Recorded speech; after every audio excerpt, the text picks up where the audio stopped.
Di video kali ini, saya akan menceritakan sebuah film bergenre action komedi yang berjudul Big Stan. Film ini menceritakan seorang pengusaha properti yang sukses, namun ia juga seorang penipu kelas kakap dalam memasarkan propertinya, sehingga ia dijebloskan ke penjara selama 3 tahun.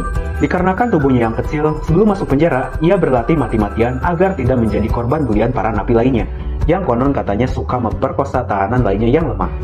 Oke, tanpa berlama-lama langsung aja kita ke alur cerita filmnya. Film dibuka dengan memperlihatkan seorang laki-laki bernama Stan Minton. Ini dia orangnya, yang sedang memasarkan propertinya ke seorang nenek-nenek. Dengan nada ancaman, si nenek dipaksa untuk menyetujui pembelian properti tersebut, meskipun ia tidak mau membelinya.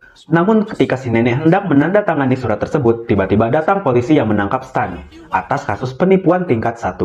Saat di pengadilan, Stan terbukti bersalah dan pengacaranya tidak mampu untuk mengelak dari bukti-bukti yang sudah ada. Sidang pun ditutup dan akan dilanjutkan keesokan harinya. Stan yang marah akhirnya menyalahkan pengacaranya yang tidak becus menangani kasusnya. Lalu Stan menyuruh pengacaranya untuk menyuap sang hakim. Tetapi si pengacara tersebut menolaknya. Ketika Stan sedang melihat keluar, terpampang poster penyewaan pengacara dengan tampang yang agak licik dan lumayan meyakinkan. Lalu Stan memecat pengacaranya dan memanggil pengacara baru untuk menangani kasusnya. Keesokan harinya persidangan pun dimulai. Ternyata benar saja, si pengacara ini menyuap sang hakim sebesar $100.000. Berbagai alasan diungkapkan oleh pengacara ini. Alhasil, Stan tetap dipenjara namun dengan penundaan hukuman selama 6 bulan. Dan persidangan pun berakhir. Di luar ruangan, si pengacara ini menyarankan Stan untuk kabur ke Brazil dan jangan pernah kembali lagi ke sini. Namun, Stan menolaknya karena uangnya dibekukan oleh bank sebesar $7 juta dan tidak bisa membawanya ke Brazil. Sebelum pergi, pengacaranya mengatakan untuk mempersiapkan dirinya selama 6 bulan sebelum masuk penjara.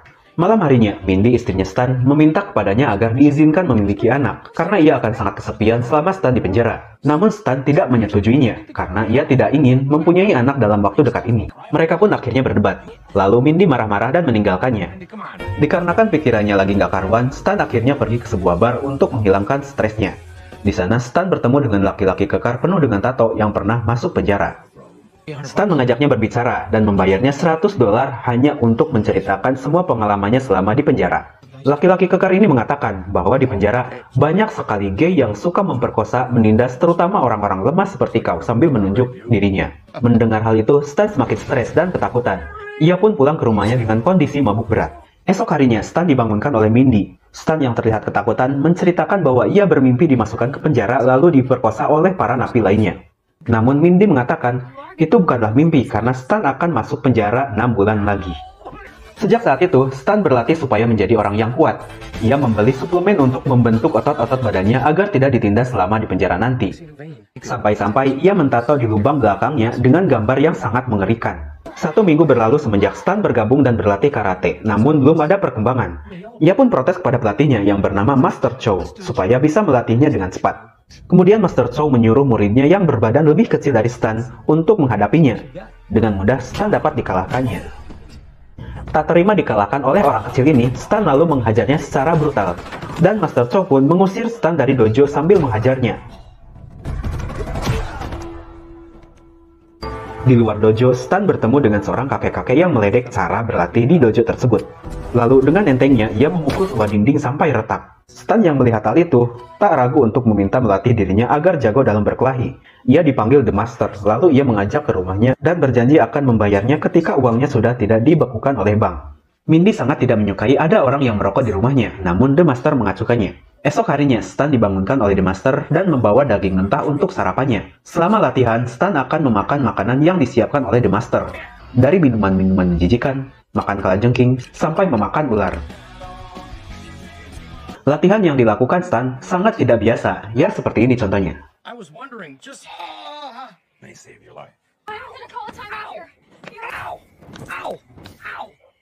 Mindy yang merasa tidak nyaman atas kehadiran The Master akhirnya pergi. Ia pun menganggap suaminya sudah tidak memperhatikannya karena lebih berfokus kepada latihan. Hari demi hari Stan berlatih dengan keras sampai beberapa bulan pun berlalu.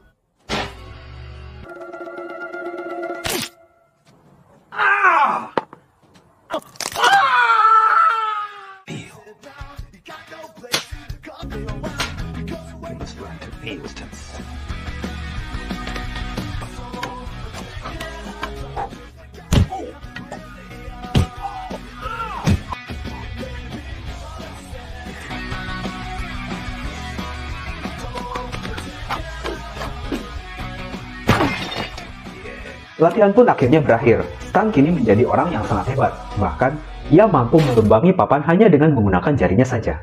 Untuk merayakan keberhasilannya, Stan lalu mengajak minum-minum ke bar bersama pengacara dan The Master. Lalu The Master mengatakan, Stan adalah murid kedua terbaiknya. The Master berharap ia tidak bertemu dengan murid terbaik pertamanya, karena ia menggunakan ilmunya untuk kejahatan. Sebelum Stan masuk penjara, ia menemui Master Chow terlebih dahulu, orang yang tempo hari menghajar dirinya sampai babak belur. Dan dengan mudah Stan mengalahkannya.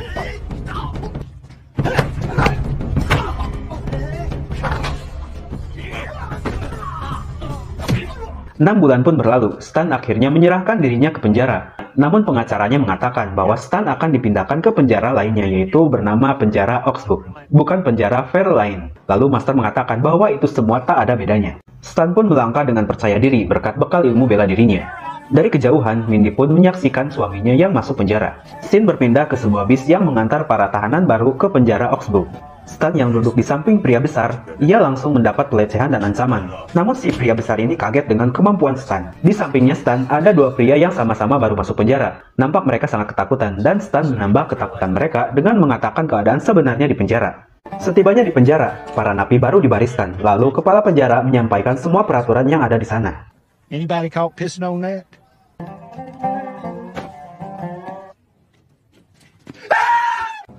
Look, sweet Jesus, like an alien.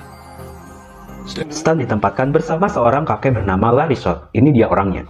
Esok harinya, Stan menanyakan orang yang paling kuat di penjara ini kepada Short. Ia pun menjelaskan semuanya, sambil menunjuk ke arah ketua geng tersebut. Cleon ketua geng dari kulit hitam, Junaito ketua geng dari Meksiko, dan Patterson ketua geng Nazi. Lalu Stan bertanya kembali siapa predator seks paling berbahaya di penjara ini. Dan Short pun menunjuk ke arah pria berbadan tinggi besar bernama Big Raymond yang terlihat sedang melecehkan pria yang datang dengan Stan tadi. Stan lalu memanggilnya dan menantang Big Raymond. Semua napi pun akhirnya berkumpul untuk menyaksikannya. Alangkah kagetnya orang terkuat di penjara tersebut dapat dengan mudah dikalahkan oleh Stan.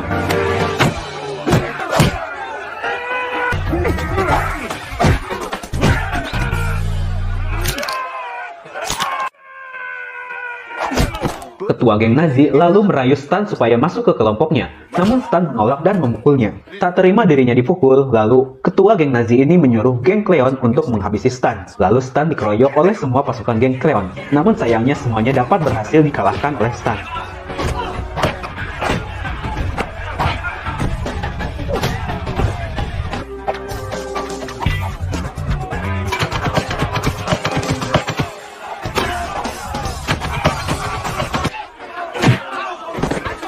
Hingga tersisa Cleon saja. Tanpa ampun, Stan memukul wajahnya sampai giginya rontok. Saat Cleon memungut giginya yang rontok, ketua geng Nazi berjanji akan membunuh Stan. Scene berpindah di kantin tempat para napi makan. Ketika Stan datang, para napi lainnya langsung pada minggir ketakutan. Kemudian datang laki-laki yang dilecehkan oleh Big Raymond. Ia berterima kasih karena telah diselamatkan oleh dirinya. Saat Stan pertama kali makan di penjara, dia merasa makanannya sangat lezat sekali. Nah, wajar saja sih Stan menganggap makanannya sangat lezat karena selama 6 bulan latihan dengan The Master, ia selalu disuruh memakan makanan yang sangat tidak enak. Ketika di sel tahanan, Stan membuat sebuah senjata dari sabun untuk berjaga-jaga. Kemudian Stan dipanggil oleh kepala penjara. Ternyata, alasan dipindahkannya Stan dari penjara Fairlane ke penjara Oxbow karena sang kepala penjara ingin memanfaatkan kecerdasan Stan untuk membangun sebuah properti. Kepala penjara berencana mengubah tanah penjara menjadi properti yang sangat megah dikarenakan tempatnya yang sangat ideal. Dengan diiming-imingi akan dibebaskan dalam waktu 1 tahun, akhirnya Stan menyetujui keinginan sang kepala penjara. Scene berpindah di kamar mandi penjara. Ketika Stan sedang asik mandi, datanglah ketua geng Nazi yang berusaha untuk membunuh dirinya. Namun usahanya gagal karena Stan terlalu overpower. Ketua geng Nazi pun sampai dibuat pingsan oleh dirinya.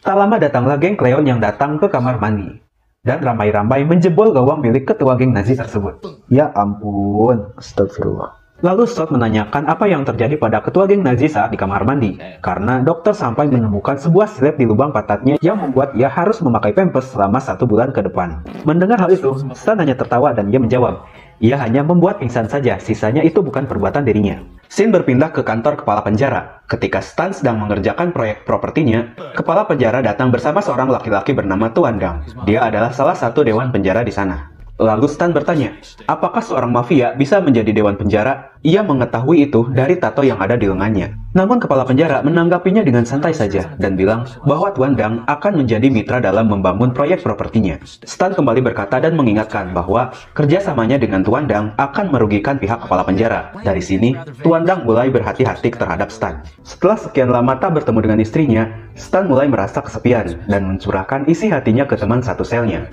Kemudian Stan menulis surat lalu mengirimkannya ke Mindy. Mindy pun membaca surat yang dikirimkan oleh Stan dengan perasaan terharu. Mindy sekarang tinggal bersama gurunya Stan, yaitu The Master. Beberapa bulan kemudian, Stan mencoba merubah kebiasaan para napi dari yang brutal menjadi lebih baik, mengisi waktu-waktu mereka dengan hal-hal yang positif. Tentunya hal tersebut banyak yang tidak menyetujuinya. Namun dikarenakan takut kepada Stan, mau tidak mau para napi harus berusaha mengubah kebiasaannya. Terutama predator yang doyan memperkaos pria-pria yang lemah, yaitu Big Raymond. Lalu Stan bertanya, apakah ada yang mau berpasangan dengannya? Ternyata, salah satu napi mengacungkan tangannya, dan masalah pun selesai. Ketika jam makan tiba, datang beberapa orang lemah menemui Stan, dan berterima kasih atas aturan yang diterapkannya, karena orang-orang ini adalah napi yang sering dibully serta menjadi korban pemerkosaan. Mereka pun meminta untuk bergabung dengan geng Stan. Beberapa hari kemudian, situasi penjara kini berubah 100%. Tak ada lagi kekerasan, perkelahian, pelecehan seksual yang biasanya terjadi setiap hari. Bahkan si kepala penjara merasa heran melihat kelakuan para napi yang tak seperti biasanya. Lalu bawahannya berkata, itu semua adalah ulah Stan. Kepala penjara pun menyuruh bawahannya membawa Stan ke hadapan. Kepala penjara menyuruh Stan mengembalikan suasana penjara menjadi kacau kembali, karena seminggu lagi Dewan Gubernur penjara akan berkunjung ke sini.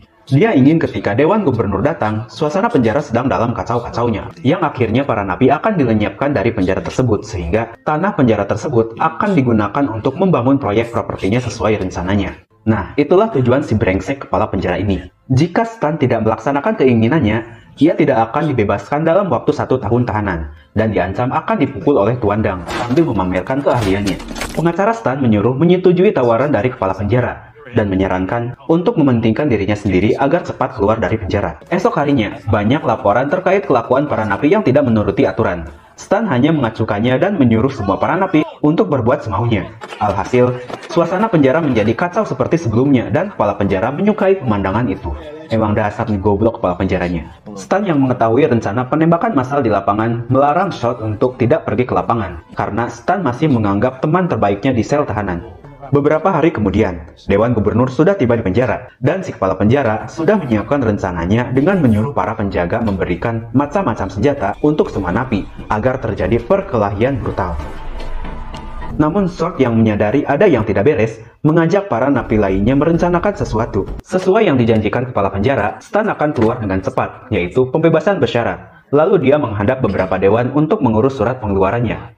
Ketika akan dibebaskan, Stan berubah pikiran karena tak tega mengorbankan teman-teman narapidananya. Ia pun meledek salah satu dewan, alhasil pembebasan bersyaratnya ditolak. Lalu ia memukul penjaga penjara dan berlari untuk menyelamatkan para napi lainnya. Semua napi yang masuk lapangan dibekali senjata oleh penjaga penjara. Stan yang baru tiba di ruangan kepala penjara dikejutkan oleh serangan Deng. Ternyata dia adalah murid ke-1 The Master yang pernah diceritakan pada saat di bar. Ia pun bertarung dengan cukup kerepotan menghadapi murid pertamanya The Master. Namun dengan usaha pantang menyerahnya, Stan pun berhasil mengalahkan murid terbaik The Master.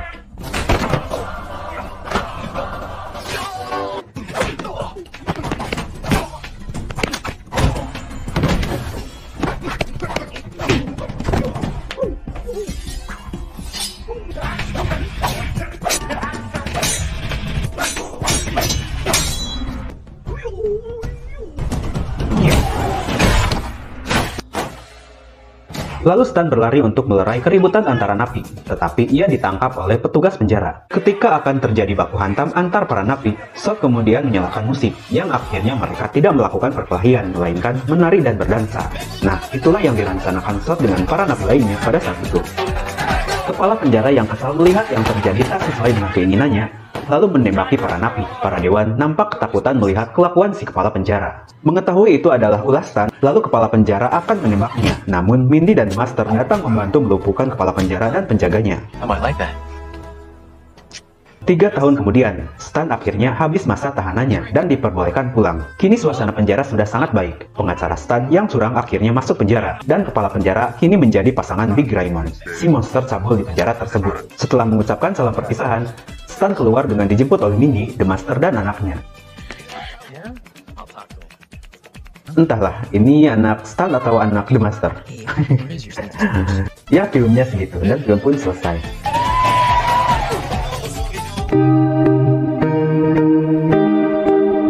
Oke, sekian pembahasan alur cerita film kali ini. Semoga dapat mengisi waktu kegabutan kalian. Tentunya jangan lupa subscribe dan nyalakan notifikasinya agar tidak ketinggalan video berikutnya. Sampai jumpa di next video. Bye-bye.